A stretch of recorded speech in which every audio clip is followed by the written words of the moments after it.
अरे बापरे, संगमनेरच्या प्रतिष्ठित डॉक्टरांचे नवीन लेडीज हॉस्टेल पहिल्याच पावसात कोसळले तर प्रशासनाची धडक कारवाई, उर्वरित बांधकाम केले जमीनदोस्त। भागात सविस्तर न्यूज NMP1।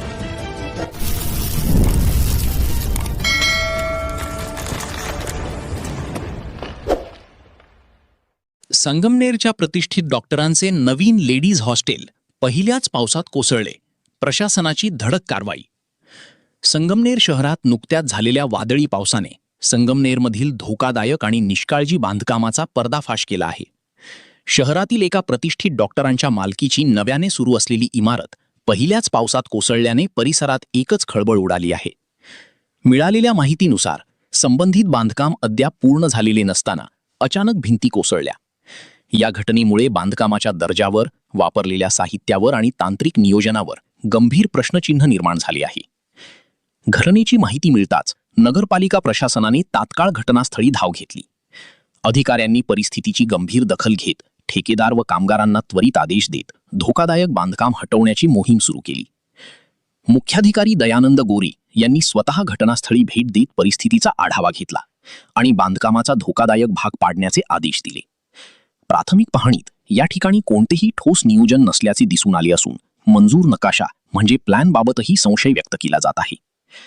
या पाहणी दरम्यान सहाय्यक नगर रचना अधिकारी ओंकार सहाणे, रचना सहाय्यक वैष्णवी गडाख, आरोग्य सभापती किशोर टोक्सी, उपनगराध्यक्ष नूर मोहम्मद शेख, नगरसेवक डॉक्टर दानिश खान तसेच प्रभाग क्रमांक 10 मधील नगरसेवक अमजद खान पठाण आणि अमित गुंजाळ यांनीही घटनास्थळी उपस्थित राहून तपासणी व मोजमाप सुरू केले। दरम्यान या घटनेत शेजारील घरांचे नुकसान झाले आहे। पाण्याच्या टाक्या, एसीचे आउटडोअर युनिट, पाईपलाईन तसेच घरासमोरील वाहनांचे नुकसान झाल्याची माहिती समोर आली आहे। आता थोड्याच वेळपूर्वी 1-1.5 तास पूर्वी संगमनेरमध्ये पाऊस सुरू झाला होता। ते पाऊस सुरू असताना आमच्या शेजारी असणाऱ्या बिल्डिंगचं बांधकाम चालू होतं। त्या बिल्डिंगच्या भिंती कोसळलेल्या आहे।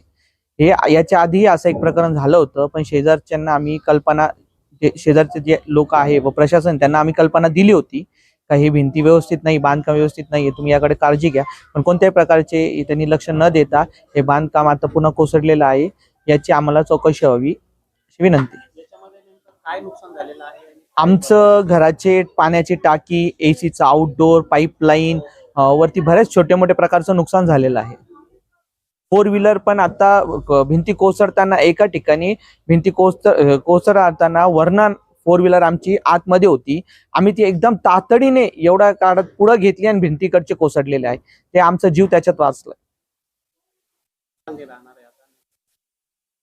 आमची हीच मागणी आहे का या बिल्डिंगची बांधकामाची चौकशी करावी पूर्णपणे व आम्हाला व्यवस्थित न्याय मिळावा।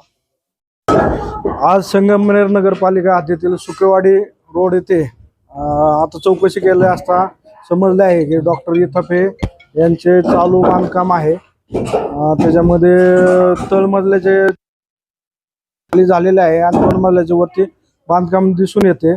तरी टेरेसवरील पॅराफिट वॉल जे विटा आहेत, सिमेंट ठोकळे, हे आता थोड्या वेळापूर्वी जो वादळी पाऊस आला त्याच्यामुळे त्या विटा आजूबाजूला खाली डायरेक्ट पडल्या। त्यामुळे नागरिकांच्या, शेजारी पाजार राहणाऱ्यांच्या जीवित व वित्तहानीस धोका निर्माण झालेला आहे। ही बाब तातडीने पाहून सदर धोकादायक पॅराफिटचं जे बांधकाम आहे दोन्ही मजल्याचं, हे आता काढून घेण्याची कारवाई चालू आहे आणि सदर बांधकामाबाबत नगर रचना विभागामार्फत सविस्तर चौकशी करून पुढील कारवाई केली जाईल।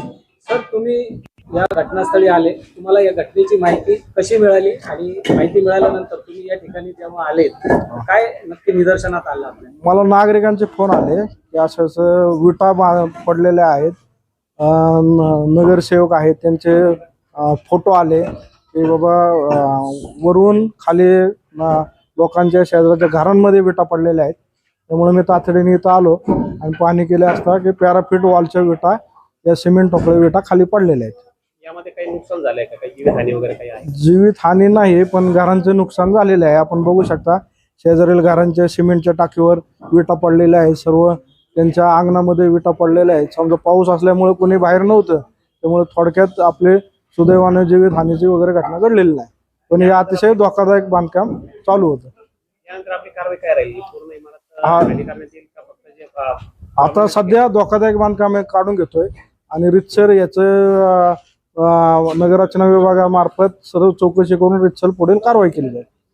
आता अंदाजे तुम्ही आल्यानंतर या घटनास्थळी काय असं निदर्शनात आलं ज्यामुळं या बांधकामाला पडायची वेळ आली किंवा पडलं गेलं, नेमकं असं काही? 12 फीटच्या कडेला एकदम सिमेंटच्या विटांचं बांधकाम चालू होतं. त्याला जे आवश्यक जे त्याचं बळकटीकरणाकरता जे मटेरियल आहे ते वापरलेलं नाही किंवा बीम जे आडवे पाहिजे ते तसले दिसून आलेले नाहीत. त्यामुळे थोडंसं हे धोकादायक असं प्राथमिक दृष्ट्या निदर्शनात येतंय. त्याची आणखी चौकशी केली जाईल. आता सध्या पाऊस सुरू झालेला आहे. हम्म. संगमनेर नगरपालिका आणि मुख्य अधिकारी या नात्याने आपण जनतेला काय आव्हान करतो? जनतेला असं आव्हान आहे की धोकादायक इमारती जी आहेत त्या पहिल्या पावसाळ्यामुळे किंवा धोकादायक जी झाडं आहे त्यामुळे पहिल्या काही पावसामध्ये ते पडण्याचा धोका आहे. तर नगरपालिकेमार्फत सर्व धोकादायक इमारतींना नोटीस देण्याची कारवाई चालू आहे. तरी नागरिकांनी तातडीने आपल्या धोकादायक इमारतींमध्ये धोकादायक बाब काढून घ्यावा, जेणेकरून त्यांच्याही जीविताला धोका होणार नाही आणि परिसरात ये जा करणारे जे नागरिक आहेत त्यांनाही धोका होणार नाही याची सर्वांनी काळजी घ्यावी.